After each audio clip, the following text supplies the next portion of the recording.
Video is sponsor by दुकान app. Friend, दुकान app की हेल्प से आप अपना फ्री में ऑनलाइन स्टोर क्रिएट कर सकते हो, वो भी सिर्फ 30 सेकंड के अंदर। जैसा कि आप सभी को पता है, लॉकडाउन के चलते हमारे ऑफलाइन बिजनेस को बहुत सारा नुकसान हो रहा है, और अगर आप अपने ऑफलाइन बिजनेस को ऑनलाइन ले जाना चाहते हो तो आप डाउनलोड कर सकते हो दुकान ऐप।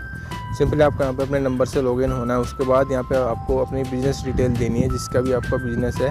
उसके बाद यहाँ पे आपको प्रोडक्ट लिस्ट करने हैं, जो भी आपके यहाँ पे प्रोडक्ट है उसको आप लिस्ट कर दीजिए। उसका एक यूनिक लिंक क्रिएट होगा, जिसको आप यहाँ पे अपने व्हाट्सएप ग्रुप में और अदर सोशल नेटवर्क पे शेयर कर सकते हो, जिसके थ्रू आप यहाँ पे ऑर्डर ले सकते हो।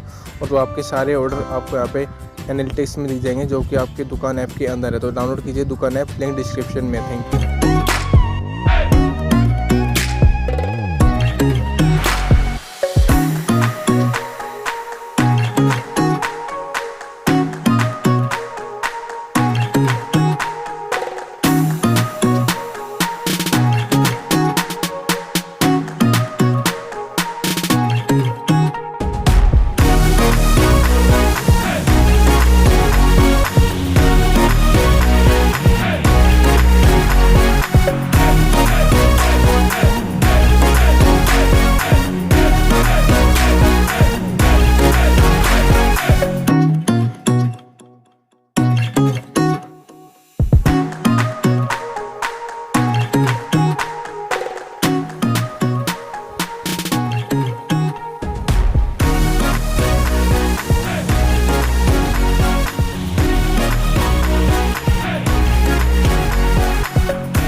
अगर आपको भी फ्री में अपना ऑनलाइन स्टोर क्रिएट करना है तो डाउनलोड कीजिए दुकान ऐप, लिंक डिस्क्रिप्शन में।